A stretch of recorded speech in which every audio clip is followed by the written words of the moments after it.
Okay, we got up to yesterday, finally. So started with gym.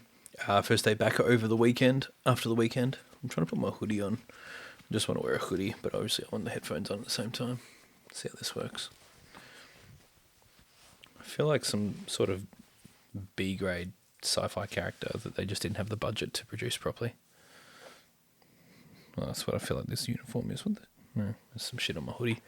So so when I hit the gym, came back. Becca's been keen. You know, when I started ice bathing, probably about 12 months ago, she said to us, she was like, "Oh, I know I'll ice bath one day." And I was like, "Okay, sure." And if there's one thing I've learned about Beck, this is one thing I love about this woman. I have never, ever, ever in my life met anyone who digs their heels in harder than her. Like, if you try and make her do something, it's impossible. It's impossible. Good luck.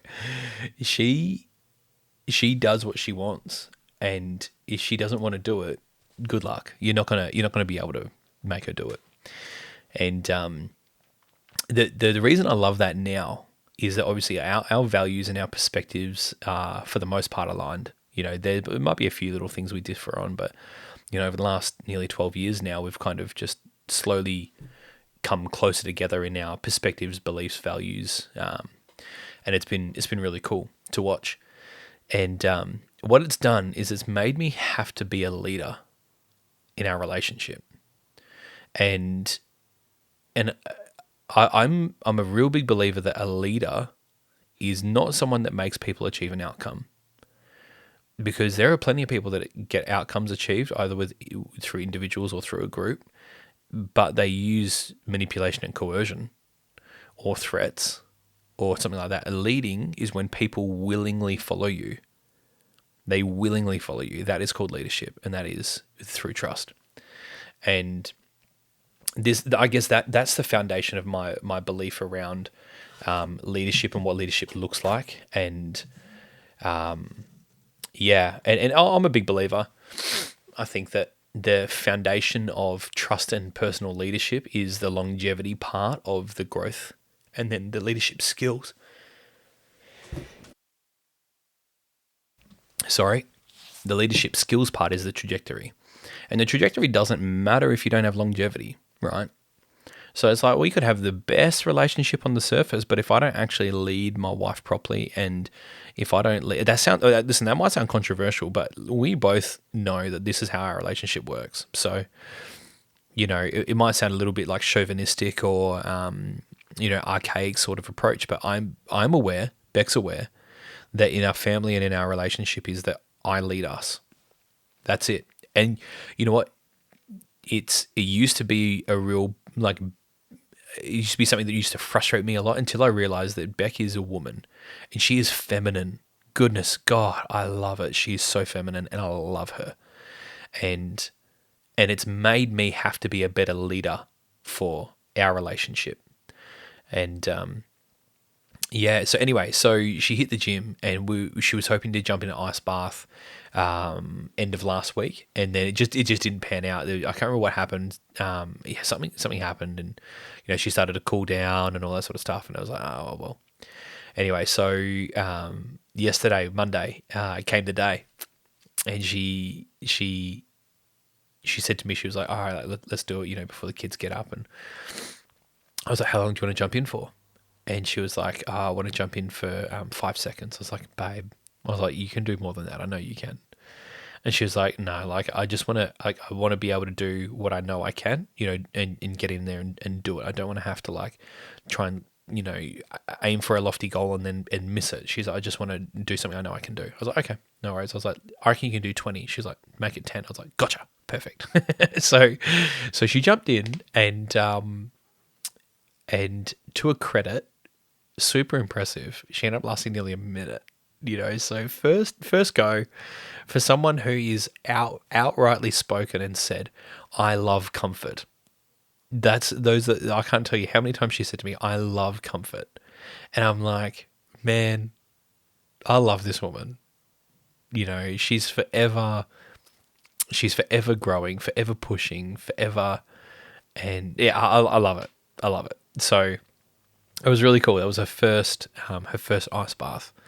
And so then I jumped in. It was the first time. months that I think I've jumped in the ice bath, and we're in winter now, so it's hurty. Summer it's not too bad. You can get out and it's just a warmth straight away. You don't have that in winter, right? It's not nice. So, we're into it again, which is really cool. So, so she was saying she had her hands out of the water, and she was saying to us, she was like, man, my toes are stinging. And I was like, yeah, like your fingers and toes, that's how it works. Like their extremities, they hurt, and this is the thing, is you have to ignore the impulses of your body. And the only thing I can say for anyone who wants to do an ice bath, like a proper ice bath, only thing I can say that needs to happen is you need to decide that you're not getting out before you get in, and be genuinely committed to not getting out before the time's right. And it's tough. It's tough. So we were drying off and that, and Beck went and jumped in the shower. I jumped in, and then Tilly, she's so beautiful, hey. She could hear Sterling starting to stir, and he was in his cot, his bassinet, and I could hear he made this like weird cry. I was like, oh, that's odd. Like Tilly's in there with him. I went in there, and the girl, she's 4, she reached over into the bassinet and she pulled him out of the bassinet and was holding him like this, like walking to find somewhere to sit, and so she could hold him and soothe him. I was like, whoa, girl, like straight away I wanted to like intervene, and then I was like, no, like there's no need to intervene. She's got him, she's holding him well, like we've shown him how to do it, or we've shown her how to do it. And I was like, okay, like, this is cool, she's doing it. So so anyway, so she sat down and was patting him, and and we were showing her like, okay, like try this and try that, and yeah, it was really awesome. It was really cool. So, not long after, this was a pretty chaotic morning, right? So Tilly got settled and everything else, and we dried off, and then Lexi gave Eliza, because they've all got little purses now that they save their spending money, gave Eliza $10. And I was like, oh, whoa. It's like, Lexi, baby, come here. I was like, that was really, really generous. I was like, babe, that's really, really generous. Wow. She's like, yeah, I thought, we've got some money, and Eliza, it'd be nice if she had a bit more. I was like, okay. I was like, baby, your savings chart? She's like, yeah. I was like, well, you needed $10 more. I was like, but you just gave $10 to her. So now you actually need to save $20. You could see like in her eyes that she realized what she did, and she wanted to go take it back. And I was like, hey. I was like, hey, stay with me for a second. We need to talk about this. And I explained to her, I was like, when you give something to somebody, I was like, if I gave you my phone, it's not mine anymore. I don't get to take it back, and it doesn't matter what you do with it because it's not mine. So I was like, I could give you a phone and you could go put it straight in the bin, and that's okay because it's not my phone anymore. It's your phone.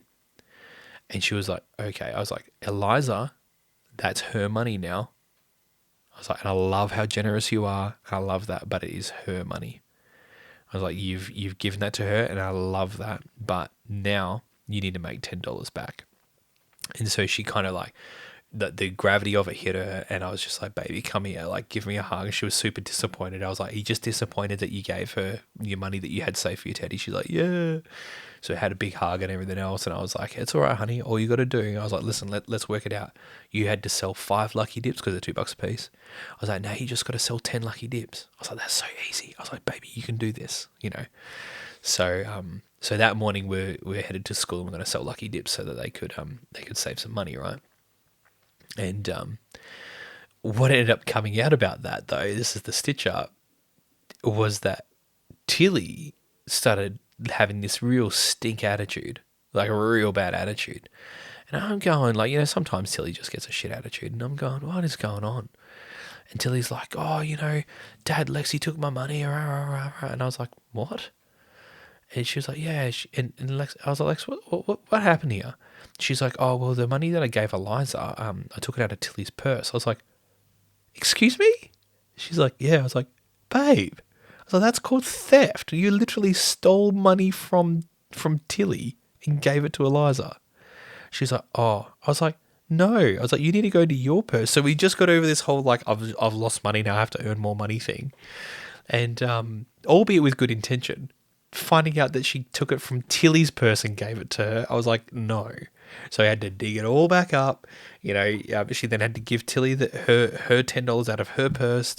She was upset and everything else. I was like, babe, that is no, don't ever do that. I was like, if you steal something, babe, if it's like I was like, people go to jail. People go to jail for stealing. I was like, that is insane. I was like, don't do that again. I was like, what the heck? Anyway, so one thing Beck did highlight to me is that I've made this whole thing very much about Lex and haven't really highlighted Tilly's involvement in her accomplishments. So I was amazed that Lexi wanted to go buy a kettlebell. She wanted to buy a kettlebell with her money. I was like, yo, that is awesome. I love that. And I think that kind of took the spotlight away from Tilly a little, because Tilly is equally just as much. She saved her money as well, and she went and bought something in cash also. And I kind of didn't really highlight that at all. And I didn't get down on her level and be like, praise her to the same level that I did with Lexi for her accomplishment. So, and this is one of the things I love about Beck, is that she always, she fills in the gaps of things that I miss. And not to say I love her because of her utility to my perspective that I miss, but, she certainly, she keeps me in check. She'll keep, if I say, this is what I want to do, and then she'll keep me accountable. And in this instance, she was just like, hey, like, I've noticed this about, you've been highlighting a lot of Lexi, but you haven't really highlighted anything of Tilly. And so I was like, good pickup, so that was really cool. So, yes, anyway, so we took the kids to school, and before school, everyone's on a mission, right? Everyone's like, yeah, let's go drop the kids off, run to work, rah, rah, rah. And I was like, I'm there to facilitate. I'm not there to do for them. And so they're holding these lucky dips, and they're going around, and then all of a sudden the school, like the whole yard, dissipates really quickly.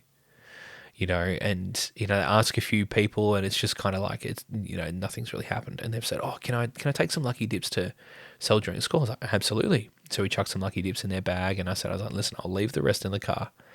We come and pick you up. We can try again then, because there's going to be a lot more people. Like, okay, sure. So that was really cool. They still went and asked a handful of people, but nothing. It was still like they were both a little bit nervous. And one of the things that I like, I'm really, really grateful for my time going door to door, doing door to door sales. I feel like it taught me a lot of really, really good skills that I've now carried over into a lot of areas of life.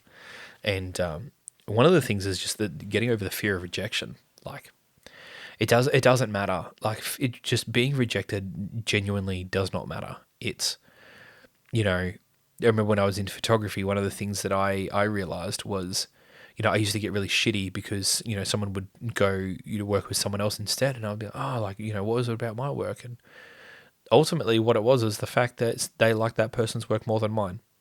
Big whoop. Like, don't make this all about you. You're not that special, really. You're genuinely not that special. And, one of the best things I learned in sales was that you just need to work out who's not going to buy from you, and in the least crass way possible, get them out the way so that you can go deal with the people who do want to buy with you. And, so teaching the kids that, where it's like, okay, like, cool, like, who's going to want to buy one? Oh, I don't know. Correct. Go ask that person. Go ask that person. Who's next? Go ask that person. And just your job is to find out who wants to buy a lucky dip, and you don't know who they are unless you ask them. Let's go. I think that's a really, really, really valuable skill. And so they were still kind of getting the traction and kind of finding their groove and getting over the fear of it a little. And then all of a sudden it was time to start school. So like, oh well, all good. So I came home, recorded some more of the videos that I or the blog entries that I missed out, and I just got some work tackled. Just admin stuff that not necessarily admin, just things that I've been that's just kind of been building up on my end of stuff to do. So I got that done. Then it was really nice. So I quickly finished, and I could smell Beck was cooking something, and So she cooked up some chicken breast, and it was really nice. We were able to sit down and just have some lunch together, and it was really lovely, just to be able to sit there and spend some time together, just the two of us. The kids are at school or napping, and yeah, it was really lovely. I really enjoyed that. So, yeah, what's happening here? Hang on a second. Oh, yeah, no, that's right. Yeah, so hang on, I just need to check my calendar for something because I feel like I'm missing something from yesterday. Yeah, okay, cool. I thought I did. Didn't even take note of it. So I had another session with Nero, and who's this coach that I work with? I was sure that I noted that down there somewhere. But anyway, yeah. Ultimately, like we're obviously there's a lot changing with respect to my behaviors and habits around fitness, and obviously that trickles into a lot of other areas of life, as I've touched on in other episodes. And one of the things that we kind of did was super interesting. Hey, like if I look back just in 1 month, and this is the power of being honest with yourself and asking the right questions. I look back about a month, and I had all these like beliefs and stories that I was telling myself where it's like there's no point training and exercising and dieting and being disciplined in that, because it's like, what's the point? Just absolute bullshit. When I look back now, I'm like, it's just wild.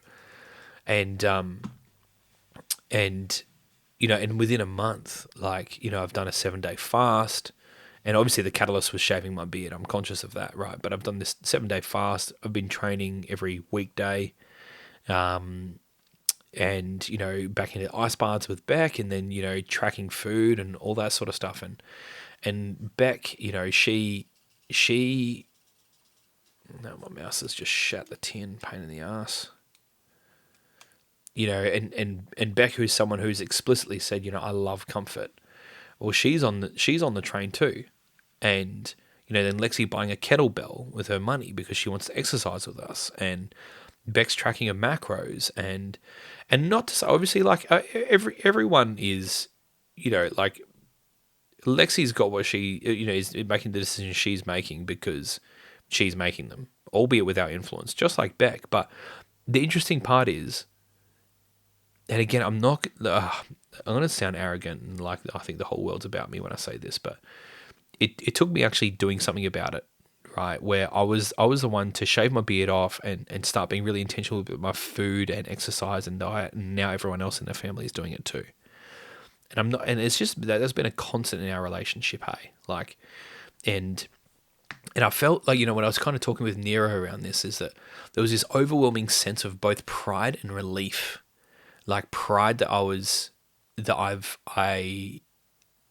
making the change that I've talked about for so long, and then relief as well, where I often look back at in my mid-teens, man, I was crazy disciplined in my like academics, in my exercise, in my like my devotion, the whole lot. Yeah, I was just really, really, really, really, and I always look back over my shoulder, and I would just go like, like I think that guy is still in me somewhere. And now I'm starting to see him come out, and I'm like, oh, fuck, it feels good. So, yeah, so it was like pride and relief kind of upon reflecting that. And, and when we were kind of talking about, I was saying to him, like, I feel like discipline is the highest form of self-love.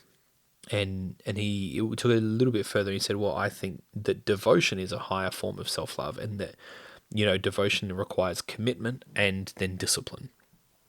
And I was like, okay. And, so I guess the question then is like, what am I devoted to, or who am I devoted to? And yeah, I'm devoted to my family, but a big part of it is being devoted to who I am in the future as well. And, yeah. And I would say that for the most part, I'm devoted to my character, and I'm devoted to developing my character and who I am. Yeah. And while, it's taken me a long time to get to the point that I've stopped talking shit about wanting to actually get fit and started doing something about it, that I've still been on the journey of getting closer to it, and here we are. So that's where I go, well, you know, have I been devoted by way of being disciplined? No. Have I been working toward it? Yes. So that's kind of where I stand with that. Yeah. So anyway, picked the kids up from school, and here they were ready to sell lucky dips. So the first one was really safe. Lex ran up to one of her classmates and asked her, and then she was like, "No, I don't have any money." And I was like, "Oh, Lexi," I was like, "Who do you think has money who can buy lucky dips?" She was like, "Oh, the parents." I was like, "Right." I was like, "You need to go ask the parents, not the kids." She was like, "Okay." Then she got a bit nervous, and Tilly's so funny. She was just like, "Oh, Dad, I see someone," and just legged it straight up to this random that she'd never met before. Ran up straight up to this bloke, and Lexi. So what ended up happening was like Lexi would run around with his tub full of lucky dips with like a sign, kids lucky dips $2. And Tilly would do the talking. She would just run right up to her, right up to anyone, and "Hi, do you want to buy one of our lucky dips?" And then Lexi would have to come and explain it a little bit more. "Oh, would you like to buy a lucky dip for $2? We're saving for some teddies." Threw me under the bus though a few times because they were saying like, "Oh yeah, because Dad says we have to make our own money." So good, and people would be looking at me funny. I was like, "Hey, dude, like, listen, we don't pay our kids for chores. That's called existing, like." And a lot of the parents are like, "Oh, okay, fair call. Like, yeah, I subscribe to that." So, in the end, this is the crazy part, right? So they spent probably half an hour. They made $22 selling lucky dips at school. It's pretty cool.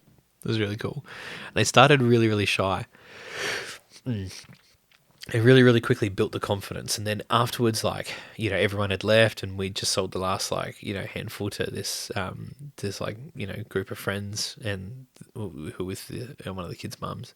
We got to the car and Tilly's so excited. She like crouches down and jumps up and she's like, "That was so much fun." I was like, good. There's one thing we want to steal in our kids is that money is fun. Like, we don't want money to be hard work. Money's meant to be fun and money's meant to be easy, dude. Like, yeah, that's cool. So, we went through the coffee shop just to grab another coffee because I was feeling it a bit. And the team were doing really well. Like, yeah, it was really cool following our open book meeting and just kind of flipped the lid on the business operations with them. It was really good to kind of see that they were tuning up on a few things, which was cool.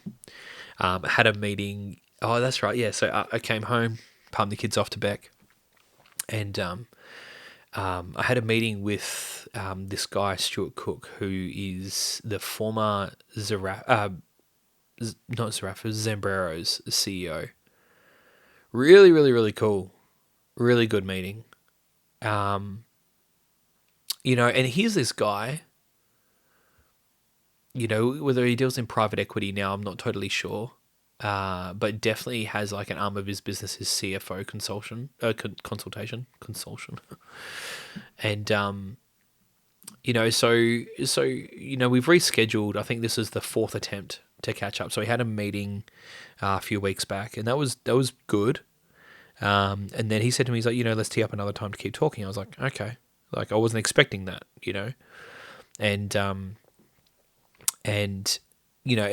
the most part, I was thinking about like, team leadership and kind of solving that, organizational leadership question that I'm puzzle, I guess, that I'm kind of unpacking at the moment.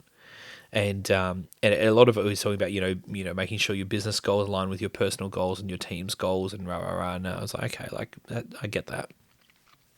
And, and then I was surprised that he was open to catching up again and was firstly that he instigated that.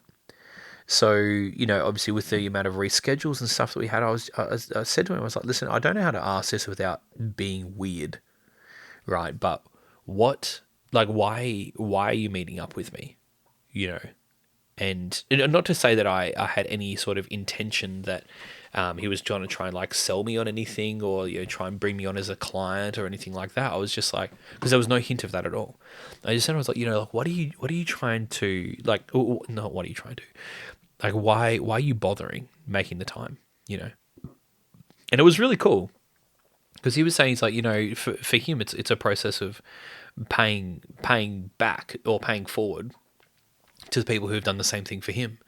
And he's got a rule where he says, like, I'll catch up with someone either once or twice, if they're just looking for advice or some kind of like surface level mentorship or anything like that. He was just like, I'll humor myself once or twice, but then past that, it's either got to turn into a formal engagement, or it's just like it's not really worth his time. And not to say that he uses it as a like a lead magnet per se, but a lot of it, and again, like I said, there was no evidence of him trying to like bring us on as a client or anything like that. And in fact, I actually had to ask him at the end, what do you do, and at what point would a business like ours engage you and your services, and then how does that work? Just to understand, is there a point in the future where it's warranted? And yeah, and so it was really cool because he was able to like share his story a little bit, and there was a few really interesting similarities. I spent about 12 months going door to door in Melbourne, and he went door to door for the same group. So we were in charities, but he was in telecommunications from memory, and yeah, so it was cool. There were a few points of rapport, and he also said, he's like, I have never had anyone ask me why I'm bothering to catch up with them. Usually they just hit me with all these questions and try and like. Yeah, and he's like, so it was really good, and I was like, okay, well, that's cool. So the biggest question that I had for him was, I noticed there's this lady who, I think I might have touched on this in the previous episode, perhaps. There was this lady I saw, and she was having a fat whinge on Facebook about something, and I'm just trying to see if. No, maybe I didn't mention it. She was having a fat whinge on Facebook and talking about how she like called the ED or the radiology or whatever like 106 times, and and it's just like, I'm like, why would you waste your time? And I went to go comment on it, and I was like, there's no point. Like, there's no point. Actions serve a purpose. She wants to feel important and wants to throw her weight around and make it out like it's a bigger deal than it needs to be, and there's no point me wasting my breath. And what I realized was that she actually, by way of her behavior, she insulated herself from anyone's advice that probably could benefit her, And then it made me wonder, I was like, what am I doing that's insulating me from people that are far further ahead than I am? And so that was my question for him. I was like, what are the behaviors okay, I worded that really, really oddly in my notes, but the question was, how am I insulating myself through my behaviors from people that are far, far further ahead than me? And a lot of what he said, I was like, okay, well, that's good. Like, I feel like I do most of this already, which is great. And he said, not being, well, yeah, he said, being afraid to ask for help is the biggest thing he sees in people. It's just like, just ask for help, reach out to people. He said, like what you've done, like we're talking. I was like, okay, that's cool. Next thing he said was, not being deliberate in finding the people who have the knowledge. I was like, right. So there are, and I feel like for the most part, if ever there's a question that I'm trying to tackle and wrestle with, like, I can be pretty, bullish on being intentional or trying to find, and I just get a bit obsessive around it, right? So yeah, so that was cool. Not he was saying, make sure you're being deliberate in finding the people who have the knowledge.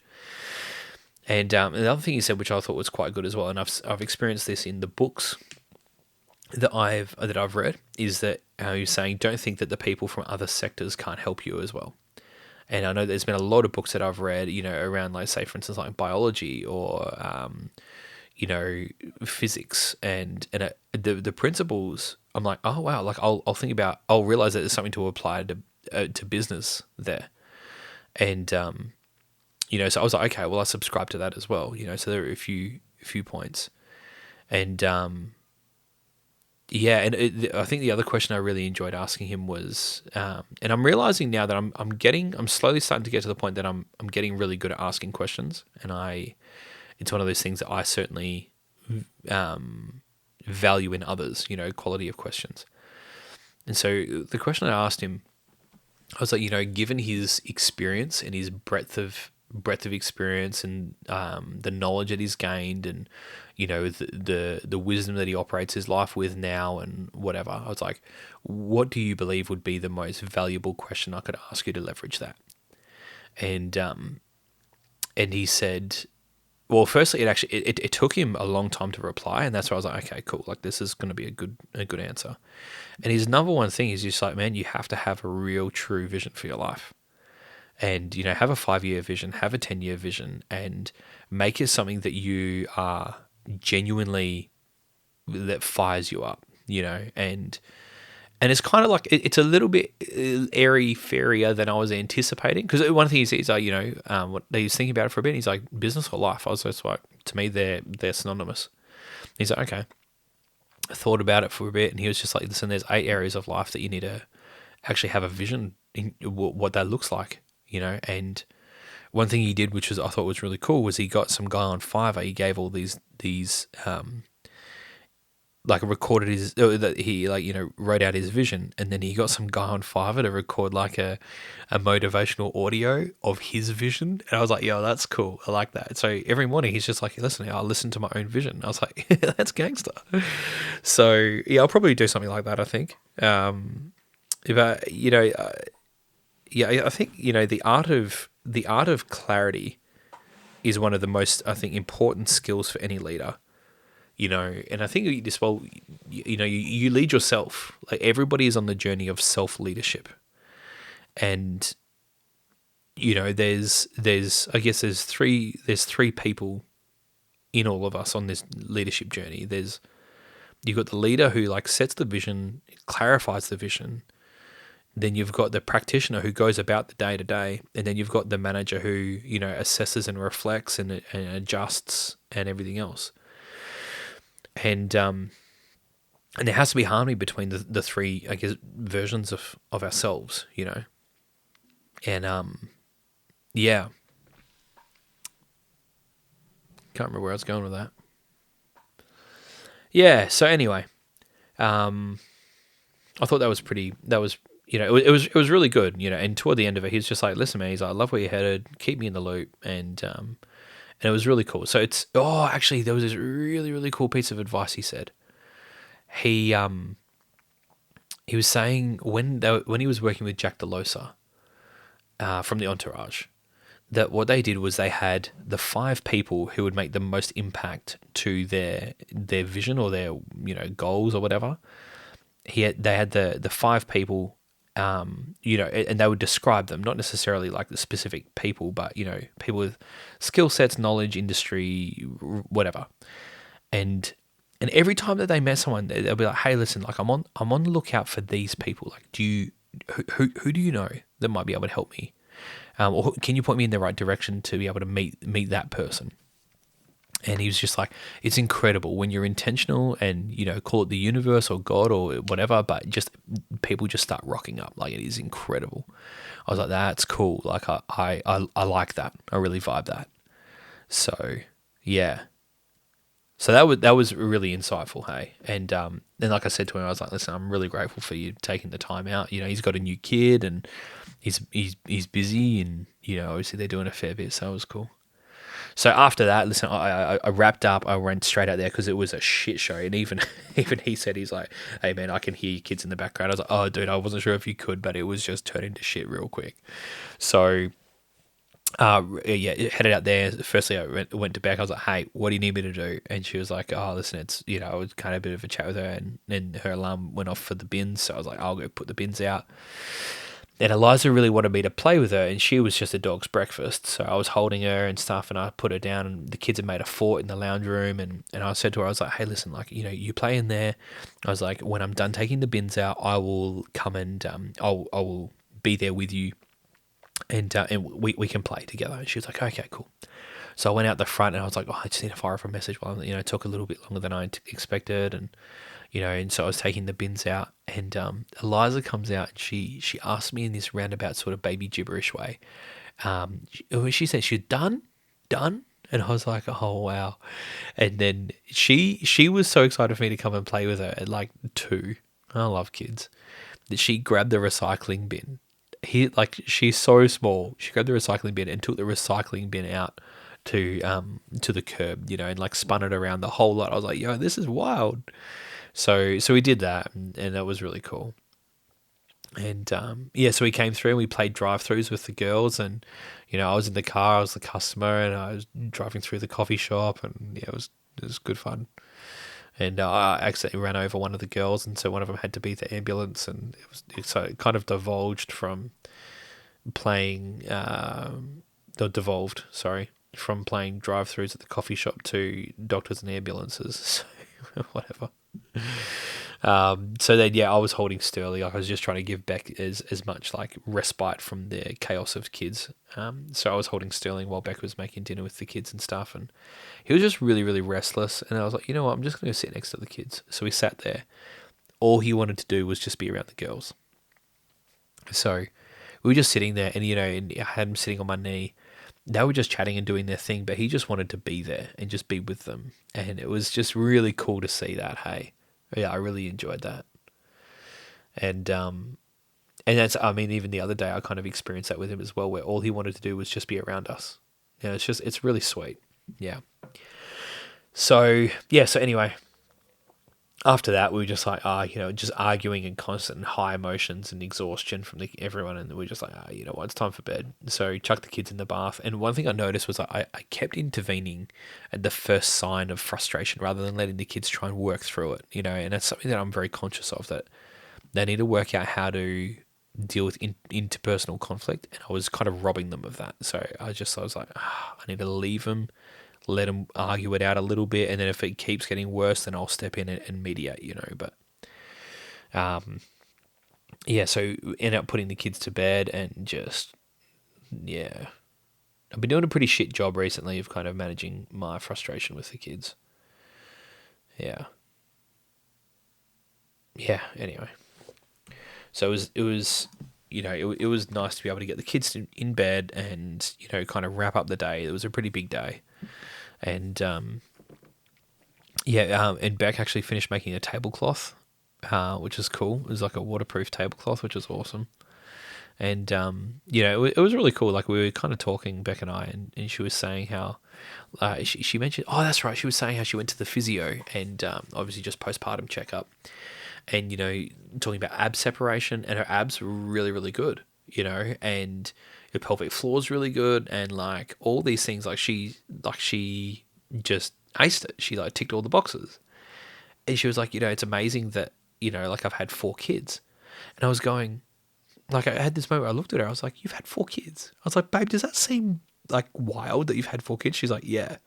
She's like, I feel like I'm like 23. No, she's 32 now, right? She's like, I feel like I'm 23. I was like, yeah. I was like, it's wild, and it's like Beck's still my girlfriend, right? And it's wild that my girlfriend's had 4 kids. Like, it's crazy. So yeah, so it was cool. It was cool. It was nice little like kind of catch up we had last night. Yeah, and that pretty much brings us up to speed. That was it. Ta-da.